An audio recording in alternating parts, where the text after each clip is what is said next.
Greetings and salutations. Welcome to week 3.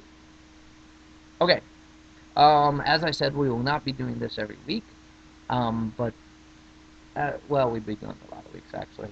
But as we're going along, I want to tell some stories, I want to give you some information that the book doesn't cover, it doesn't cover the way I want it, or I just want to give you a different perspective.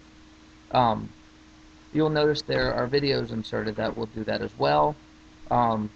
Yet, so you know, some of them look a little cheesy, but the information is good. Bear with it. I'm sorry I don't have the production capability of the History Channel. Today's subject is Bacon's Rebellion.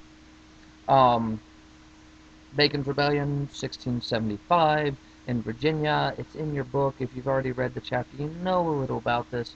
But just to quickly run through.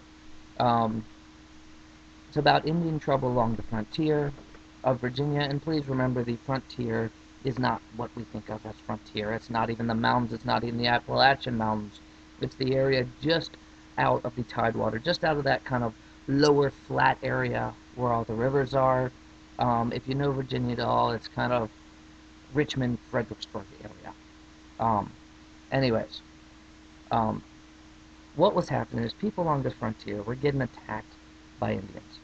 And so a young man, actually kind of a lower gentry, he'd come over from England recently, named Nathaniel Bacon, um, gathered together a militia, if you will.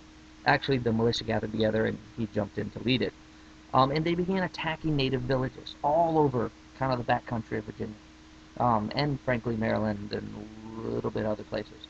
Um, and when I say attack, I mean they burned the villages, they burned the crops, and they did it in the fall so that the Indians could not plant new crops, therefore ensuring that most of the Indians would starve over the winter. Um, the interesting thing is, they didn't really know which Indians were attacking them, so they just attacked all native villages they could find, most of which had nothing to do with actually attacking them.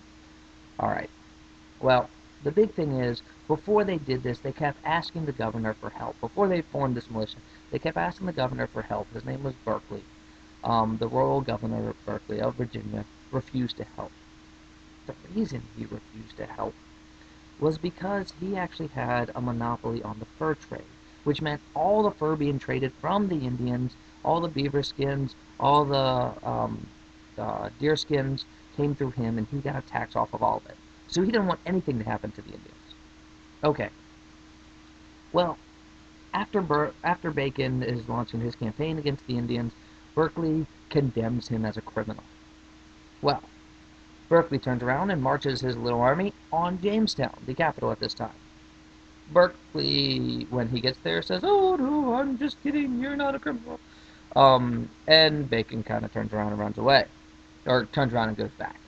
Well, before Bacon even gets home, while Bacon's marching back with his troops, Berkeley condemns him again and puts out a warrant for his arrest. Bacon just turns his entire army around. I personally would have waited until Bacon got home, but whatever. Bacon just turns his entire army around and marches back, burns Jamestown to the ground. Berkeley flees. And the only reason this thing ends is because Bacon dies of a fever. After that, 23 of the leaders are going to be hung. Alright, the question is, so what? Why is this important? Because it really shows us three things.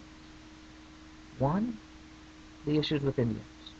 Two, a certain class conflict that's going on at the time. And three, well, three's an issue of racism. We'll get to that in just a minute.